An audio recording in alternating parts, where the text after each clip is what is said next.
Mindscreed, we're here. I want my baby back, baby back, baby back, baby back, baby back, baby back. I want my baby back, baby back, baby back. My belly feels so fat right now. How much did you eat? Enough. No. But who opened up last time? I did. Motherfucker, you chat shit. Hey, listen. That's what I remember. Is it? I remember you going. Is it Joanie? What's up? Sorry, I got a bad memory. Hey everyone, it's mindscreed. We're here today with Joanie, all the way from Dallas, Texas. Hey, I remembered it, and obviously, like, we've got TK here. Tawonga, you wanna? Co-host over here. Yeah. So how you both doing? I'm doing great. Why are you laughing, man? Because I asked you that before we start filming. I'm like, how you doing? And you're like, oh, my phone's great, it's broke. This is happening, that's happening, that. I asked you on the recorder, you're like, I'm doing great. That's behind the scenes. They don't need to know that. Oh, fuck. That's some funny shit. Yeah, I don't know. Like I've had this pen on the back, but it's cool. It's calm. Oh gosh. Oh, It's great. What about you, Johnny? How you doing? Doing good as well. Trying to keep busy, you know? Oh, yeah. So when did you, like, start tattooing, Johnny? Full time, it's been about a little over half a year now. Jeez, damn. Yeah, not that long, huh? Mm-hmm. Have you had any, like, apprenticeship training, or it's just from yourself? Yeah, I went through an apprenticeship for about a year. It was pretty cool. It had its moments though, you know? Yeah, they do. Oh, they're not easy, tattoo apprenticeships. Wait, does anyone else here in bed or is it just me? Just you.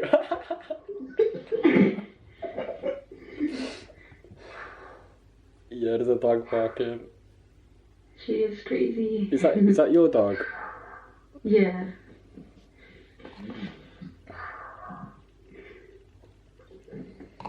Is it loud? No, not really. I'm just doing. Oh.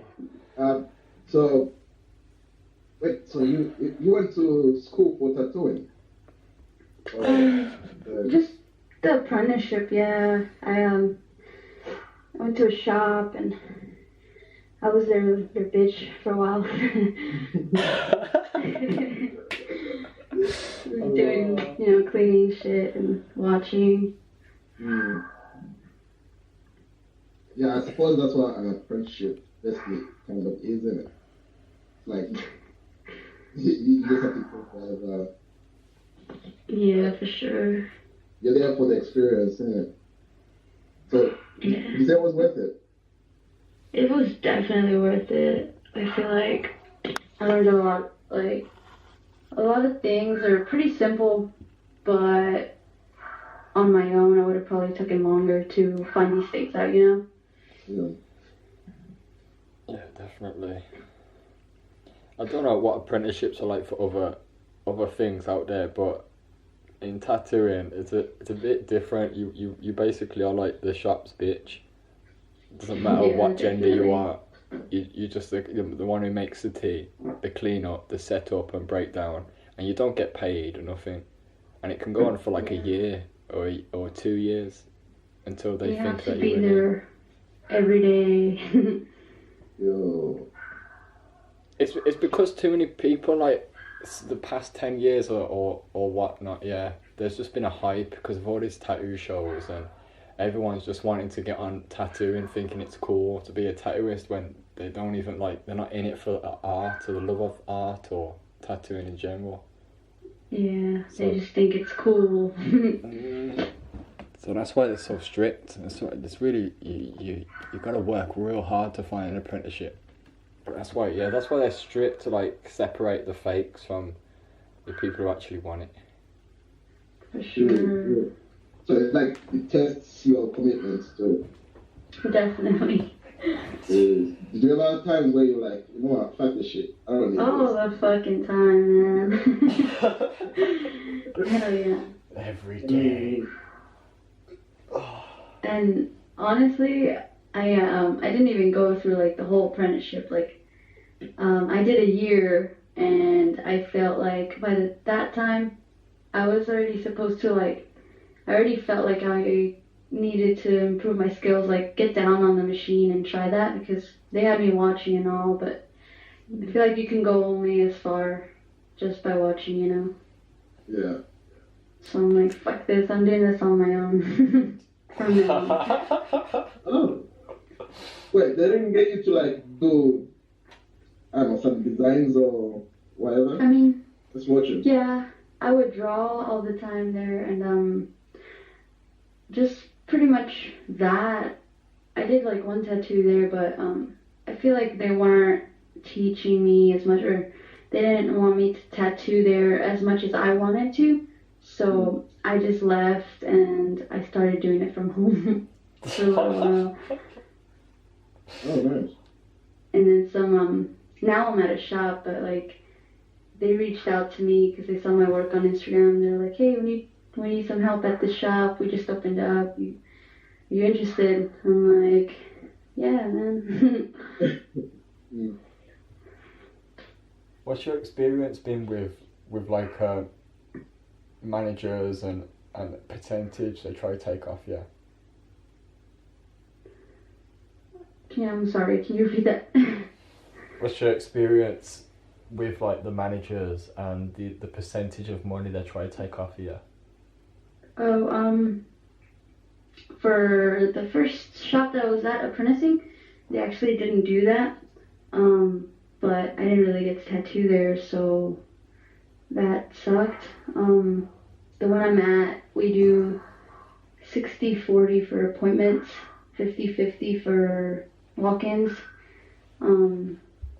which kind of sucks sometimes because, you know, a lot of people, they don't want to pay like a good price, you know, so you have to lower it and shit. But I guess it's cool, you know, doing something you want, being your own boss, like setting your own times and shit. Oh, shit. Yeah, That's the dream. Yeah, for sure. Definitely. Mm. I think it's important when you go down that path to keep educating yourself, you know, and reading books on sort of subjects like that, because a lot of people try to take the piss.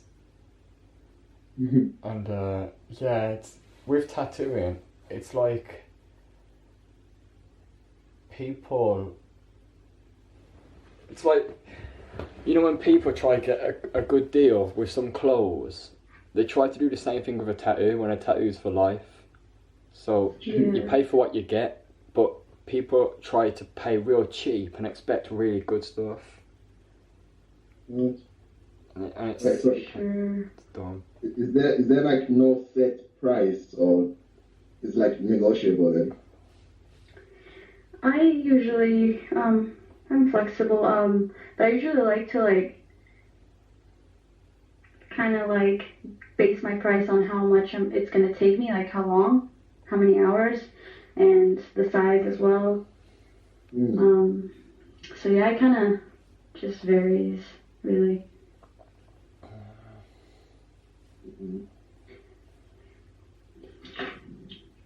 Well, I don't know if this is going like.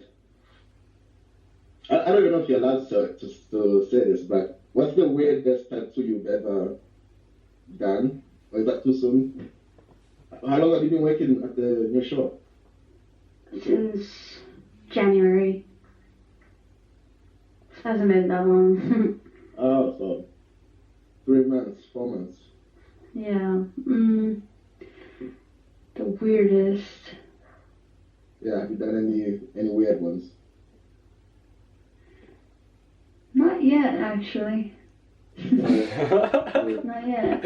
What about you, Billy? Oh gosh. I can't think of any right now, but if I do, I'll let you know. Alright. You like mushrooms? Very tasty.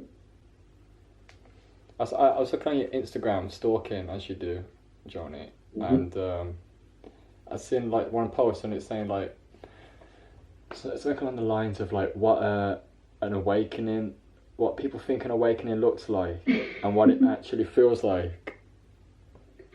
Yeah, man. I feel like people nowadays, they see like these cartoons or like these movies, and mushrooms are like depicted, I guess, different way than they actually are. They think it's like you're gonna see like Cool. fucking trees walking and shit. Like But people, animal heads and shit. the what? Like people with like, animal heads, like a man in a suit with a god's face or something like that. That's what I thought. But no, man. Yeah. Go on. I interrupted you. What were you saying? Sorry. No, you go for it. So what's the difference then? Like the way people think it is versus how it actually is? Or what do you think? I think it just kind of, your mentality changes, like it kind of brings you back to reality. Like it's hard to explain. Like it kind of opens you up to like new mentalities, outside of the norm. Like what you're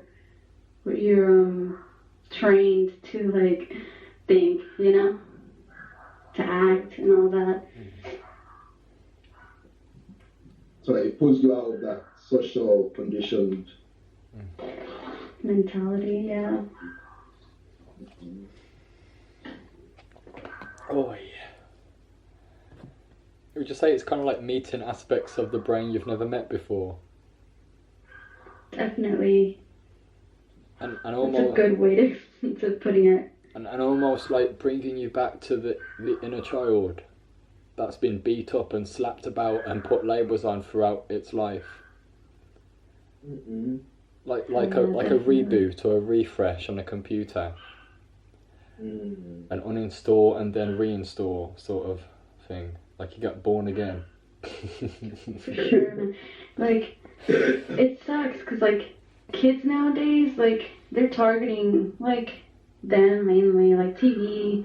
They watch, like, nothing but TV, and all their, like, standards, like, they pick up on all these things, like, that their characters do, and how they act, and it just, kind of sucks. Yeah, I think children are very influenced or very malleable, innit? They're easy to convince to do something, or because they're curious about the world, innit? Like they're learning things, and depending on what they take in, that's where all this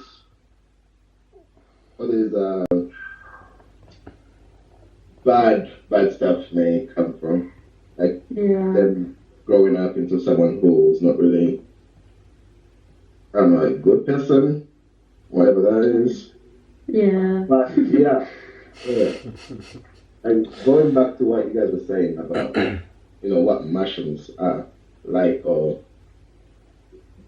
what the experience is, it's a different reality though.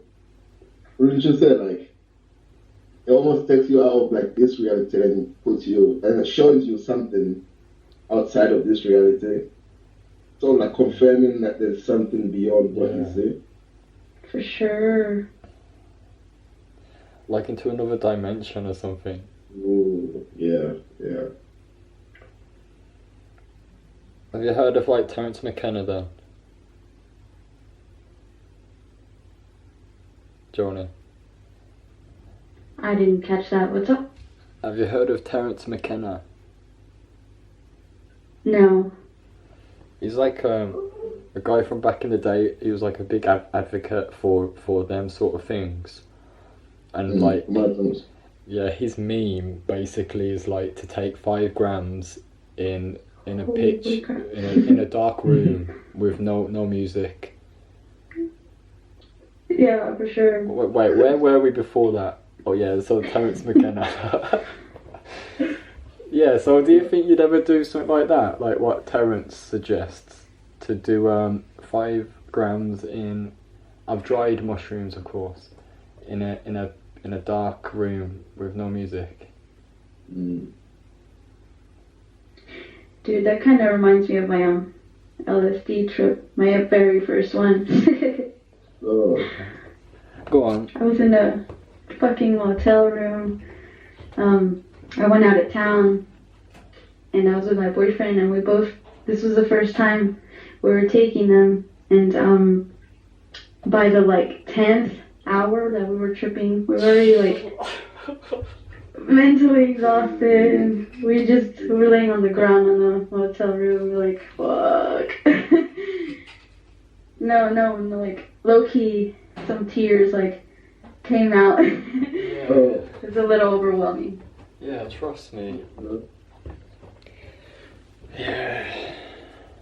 Wait, he's the one who was like Terence McKenna. He's also the one who. What's his theory? The stone earth theory. Was that him? Maybe. I'm not sure. You know. I think it might have been. Mm-hmm. Oh yeah. So you probably haven't heard of it. If you haven't heard of Terence McKenna. He basically thinks that mushrooms helped humans evolve. So like when apes were in trees, and something about they started going out of food and then moved into like the savannas, and because like mushrooms grow on like in shit, these apes basically decided to explore new sources of food and nutrition, so they ate the mushrooms, and like that opened up a whole new network in their brain, and like holy shit, I can see that, man. causing like their primitive brain to like process a lot more information than before, and like there's like all these things just happening so fast. Anyways, he thinks that mushrooms may have, or psilocybin mushrooms may have been involved in the evolution of humans. Fuck. Yeah. I'm gonna have to look him up now, man. Yeah. He was doing like lectures and seminars before there was even a thing, going around the world like speaking and stuff. Well, if you listen to his speeches, you'd be amazed. Like his flow is just like painting a picture with his words. He's really good at speaking. Like yeah, he's a cool guy like that. Have you guys ever heard of DMT? The spirit molecule? Yeah. Yeah. We're fucking hippies. Would you take DMT? I would love to, yes. Yeah. It's a thing in ayahuasca, isn't it? Yeah, but it's less intense. You don't have to deal with puking and... But I'm thinking like when I'm maybe 80 years old, 40 years old, I want to take my friends and go there. Like actually go to a shaman in the forest and then do the ayahuasca ceremonies. Yeah. And that would be sick. Yeah. That would be pretty cool, man. Yeah. If I was going to do I think it, it's that's what I'd edge do. though, isn't it? Like, you think maybe like by the time, like in 20 years, like there will be changes in like, okay, marijuana is becoming legal in America, and it's just in America. I think It's just not. No, it's legal in a few I places. feel like Canada is too, isn't it? It's cool. I heard somewhere that they grow their own shit and stuff. I don't know. I think Portugal's going the right way. They decriminalised everything. So I don't know about that though. So what? Wait. So what they're doing, because they've decriminalised it all, they're instead of sending like addicts to prison, they're enabling to give them support and advice, and for heroin addicts, like clean needles and clean this and that. Right. What? Right now, why do you disagree? I mean, you can't just make everything legal. Like heroin, right? Giving them clean needles doesn't exactly stop them from using the needles. You know what I mean? So like, if they wanna stop the heroin thing, I think it's a good move for them to like open up these centers for heroin addicts to recover and all that. But I don't know. I don't think it's right to like make everything legal because most people are fucking stupid. They'll just get I high. agree with you. I'm obviously speaking to myself here as well. But yeah, you know what I mean. Yeah. But you know, that's, I mean, I don't know, it could be worse. It could be like the way it used to be in the Philippines, where the president would be like killing all the dealers and anyone who buys it as well. And he was encouraging like his citizens to kill. Like he basically gave them, he gave them permission to kill any dealers they find as well. Wow. I think it's changing now though. I think now he's more open to the idea of using some of these drugs for like medicinal use. I don't know about making everything illegal. I think what do you think, Johnny? I think, I mean, it's a good move, giving them like clean needles and all. It's just for their own safety, but I don't know. It's,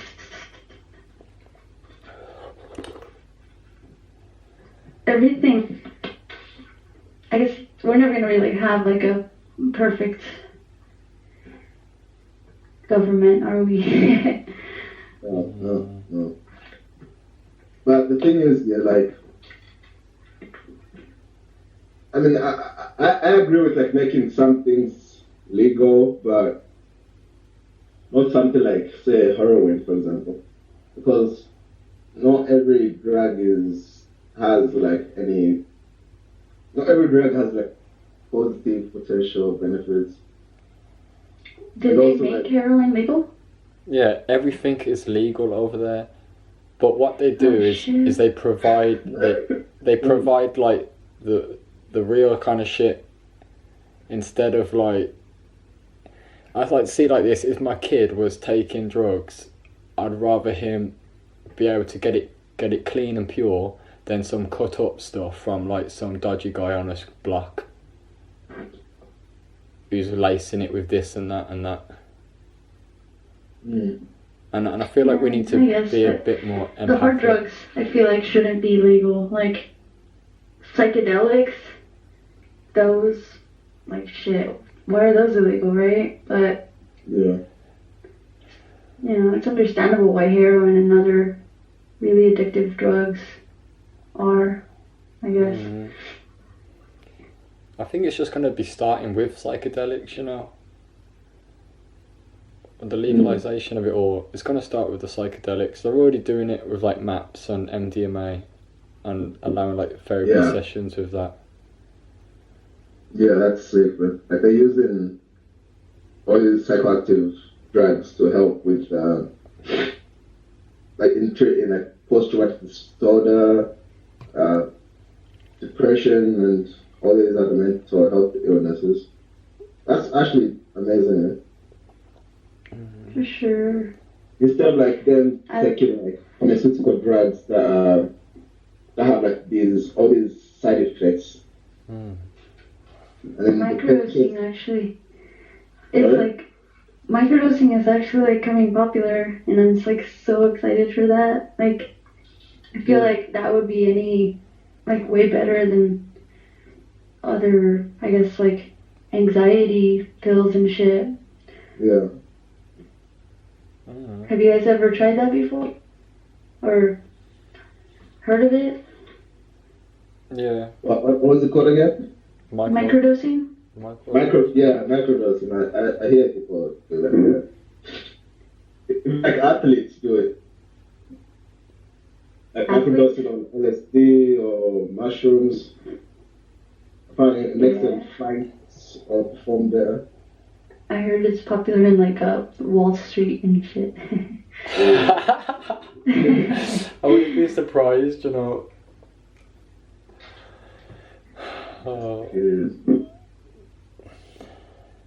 Have you tried it? Yeah, mushrooms. Microdosing mushrooms. It's pretty cool. You can focus.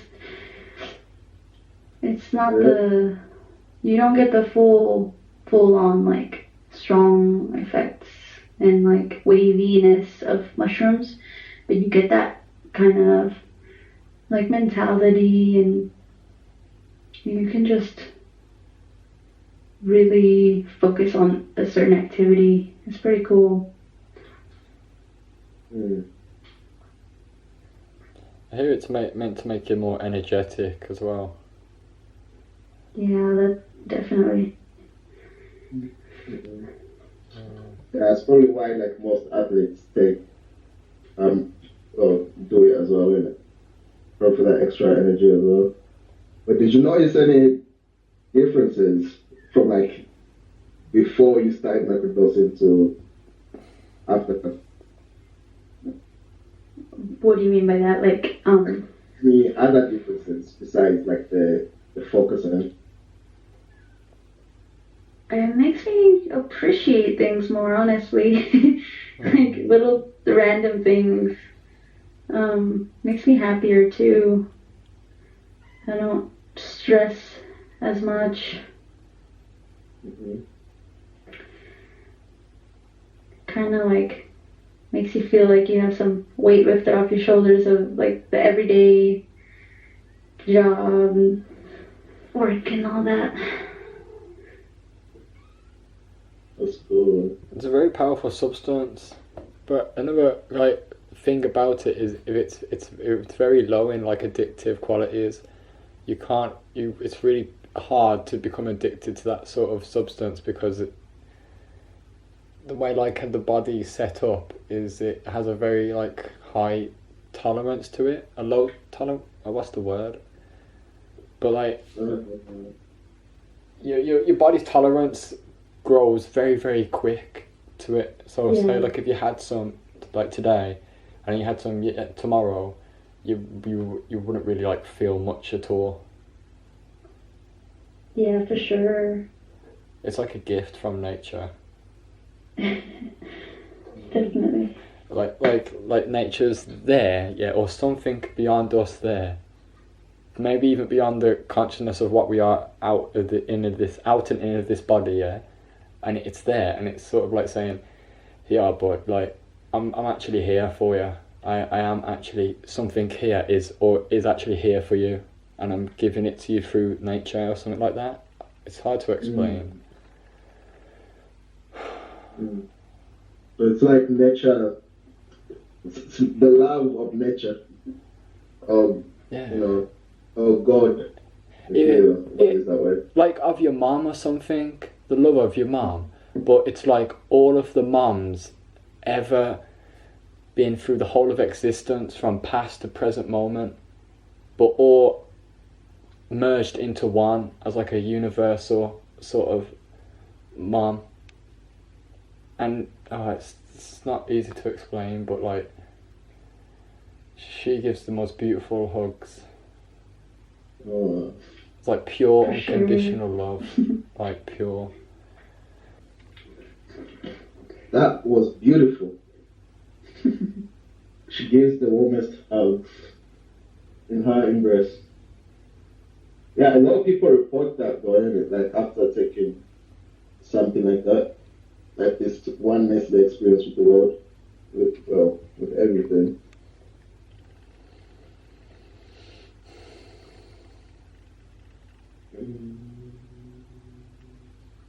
I feel like if there was a day where everybody took mushrooms, it'd be like no crime and nothing, just peace, man. Just this. Fuck me. I'd like to think so as well. But with like some of the antipsychotics people are on and like other drugs, I don't know if it's gonna mix well with that, you know. Yeah, don't mix drugs, kids. Don't mix drugs. Bro, you're basically telling them to do it. It's like reverse psychology. We do not condone the uses of any illegal substances. Yes, we do not, especially Bro. alcohol. Alcohol's overrated, man. Oh. That's fair. I never knew it was illegal. Huh? I didn't know what you said.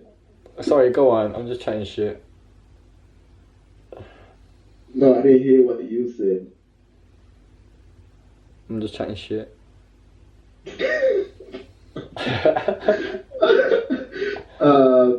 Johnny, Yeah? I feel like we have a picture of what inspires you in life, but I'd rather you say it. What inspires you in life? That's You a can't say very... mushrooms. You can't say mushrooms. Oh, tattoos. Because... Wait, what?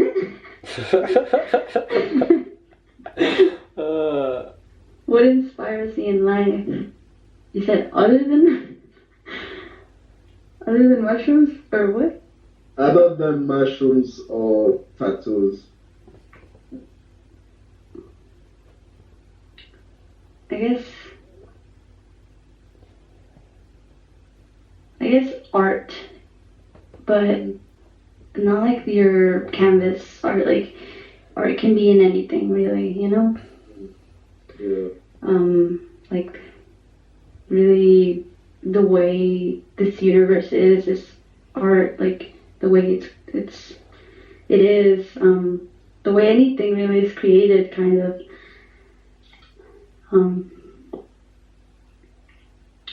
I guess things that exist kind of fascinate me. It's weird to explain, I don't know. I was just thinking that. It's like, huh? I was just thinking that. Existence is fascinating, I guess. It is, isn't it? Yeah. When you like listen to other people speak, it almost feels like you're hearing something beyond them. And I feel like, in a way, it sort of leaves you certain messages, but it's only for those who are listening out for it. For sure. And it shows Not a you lot something. of people actually listen. Yeah, They, it feels like that. Yeah. I guess they just hear it to reply. Yeah. Right. Yeah. And some people really don't want to listen because they might not like what they hear. Oh yeah, for sure. There's some times where I catch myself doing that. I'm just like thinking like, you know, I get a little hard-headed, but I'm like, no, wait, like this is actually good for me, you know, or like they're trying to help me. Yeah. And I'm like, all right, I have to change that. I'm glad like I think about it at that moment, like a few seconds later, I'm like, okay, change your way of thinking, man. That's sick though. That's sick because like you're aware, you become aware of it happening, innit? Yeah. Yeah. That's where the growth is at.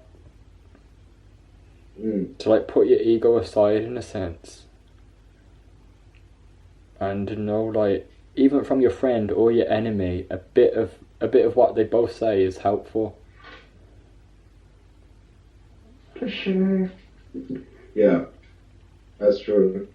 That's why, like, the way I approach like religion, for example, like, there's nothing wrong with like sticking with one, but I feel like you learn more or you will understand more if you understand what other people believe as well, and what aside from the Bible, what other texts say as well. Like, I feel like it opens you up with maybe a larger experience of God, of the universe, of whatever you wanna call it. For sure. Yeah. Well, That's something I would want to do. I haven't had time for, haven't made any time, but reading on like other religions, like really most like would be cool to get more of a understanding, I feel like they're all similar in a way, but Yeah. it's cool to see where they're all come from, meet up, I guess. do you think some of the stories might have spawned from like the psychedelic experience?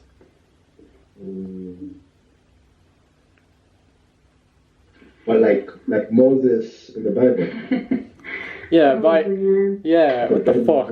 He's talking to a burning bush. I know he's tripping balls. Yeah. He's talking to a bush that's on fire. What's it meant to mean? What religion would you recommend, Tawonga? Oh, wait, what would you say you are? Are you a Christian? Or were you raised a Christian? Who are you talking to? Johnny. Me? Yeah.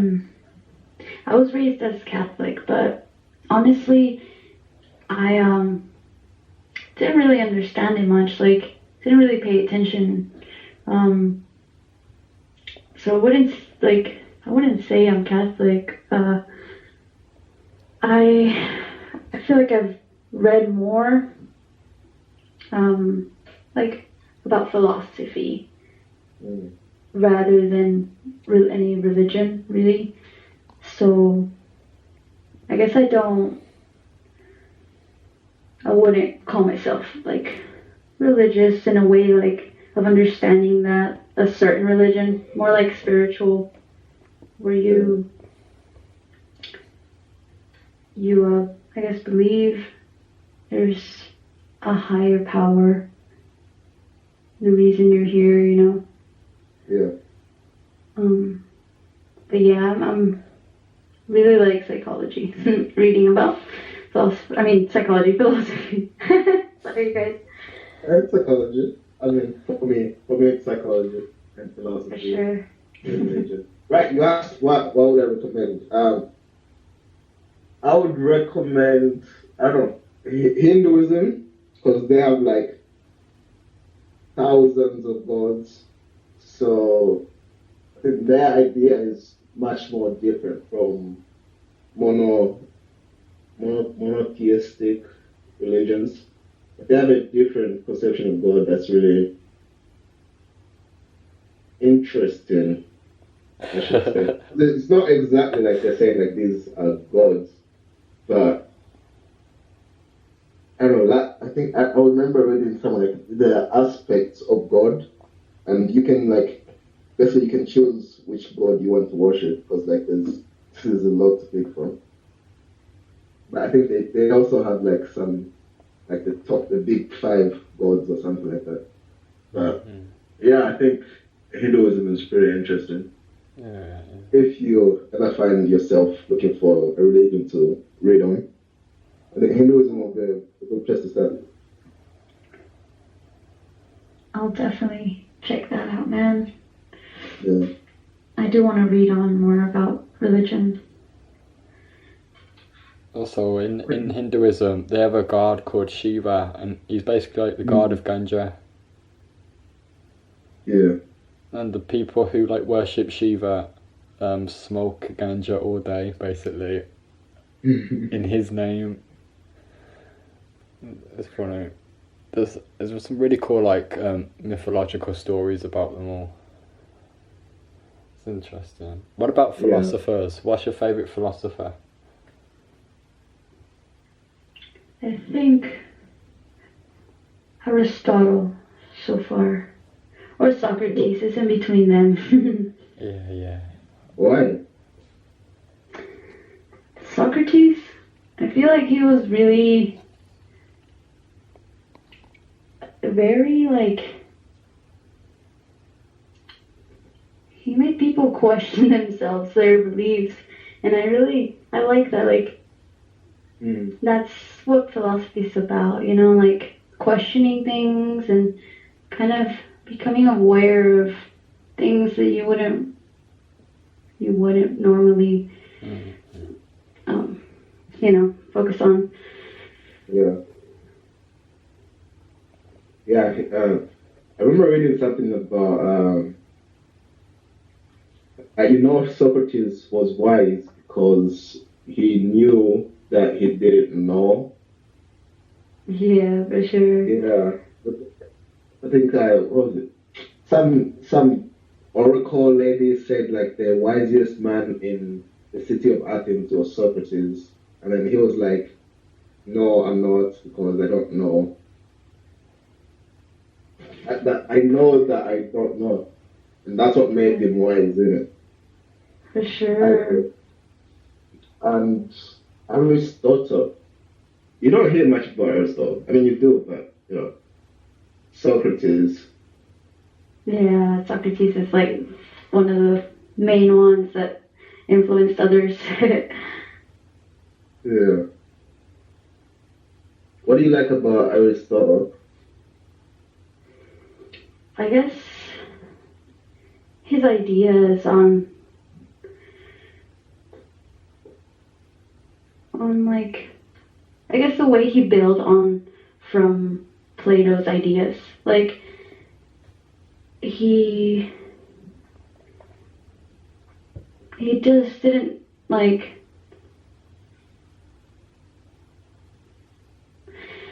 I don't know how to explain myself.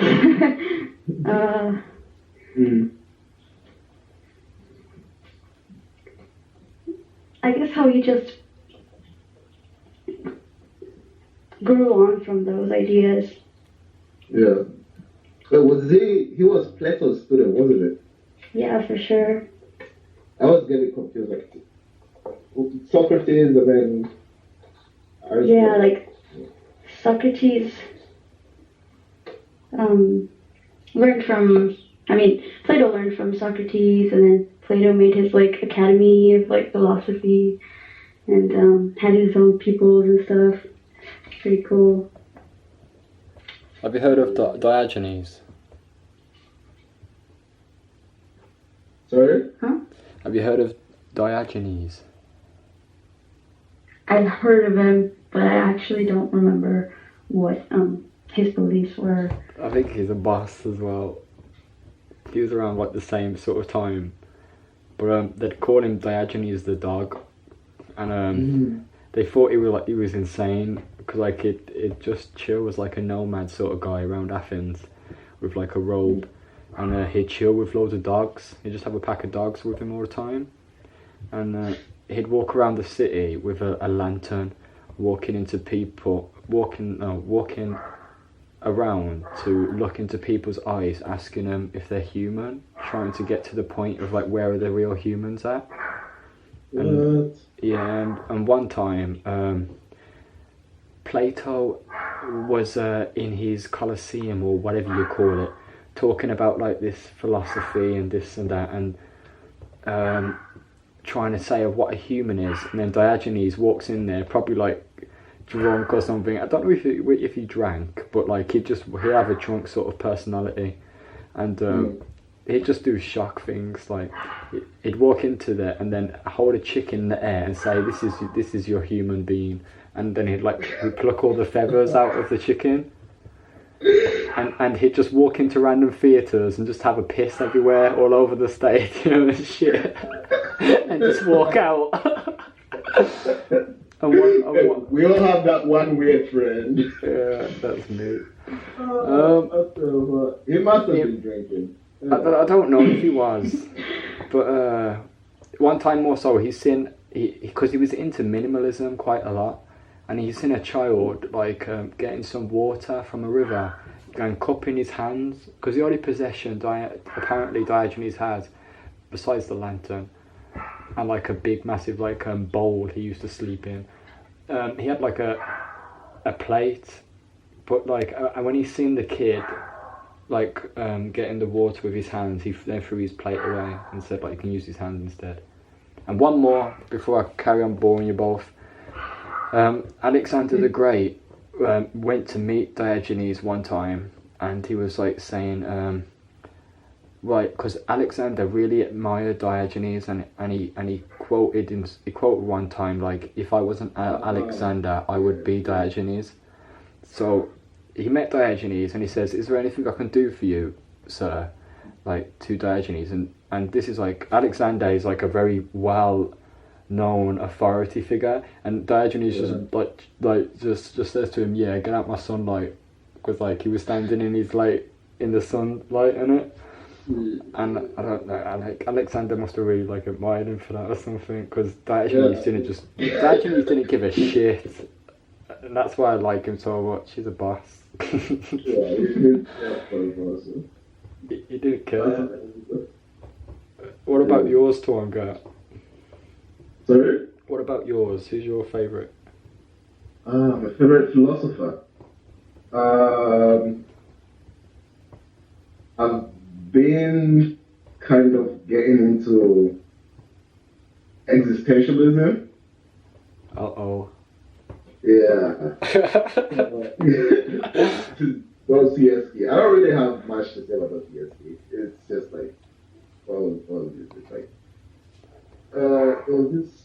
he wrote Notes from the Underground. I just returned that book as well today because I was supposed to finish reading it. But anyways, I don't know. I like the way and probably this applies to all the philosophers as well. The way he talks and reviews the human condition, about our nature as humans. And I don't know, the characters that he talks about, that he has in his books are just they kind of speak to a part of you that you don't want to see. Oh. If you know what I mean. Yeah. Yeah.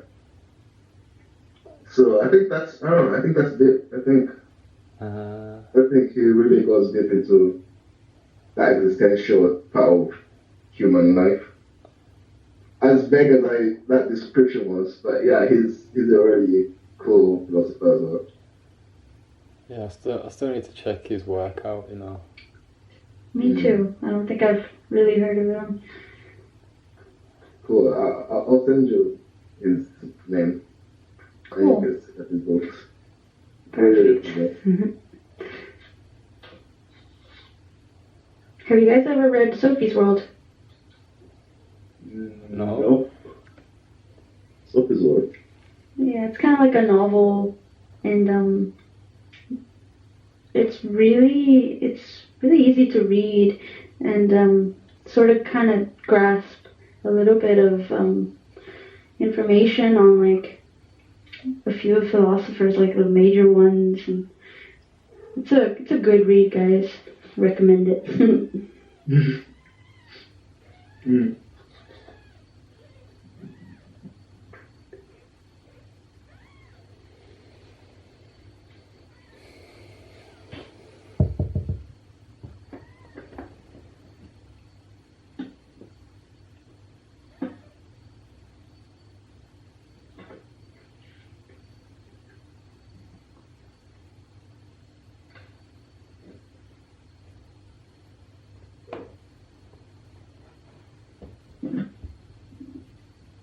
Shall we close off now? I think we'll be going for like what, 15 minutes? Really? Right. Hello? Yes? Where did you go? Did you go somewhere? I was stroking the cat. Yeah, let's cut this off. Alright. Johnny, have you got like any social media you'd like us to put in the link in the description? Yeah, for sure. Joanie.psychedelia on Instagram. Don't you have a YouTube channel? I do, but I totally forget about it sometimes, so I don't really post much there. Are you gonna are you leaving that now, or are you gonna like start uploading on there again? I would like to, but lately I've been a little busy. My schedule. I might pop up soon. Try to make some videos, time lapses. So just in case. But go on. But for sure, yeah, my Instagram's the main one. Alright. You got any finishing words, TK? Not really. Well, good night. Well.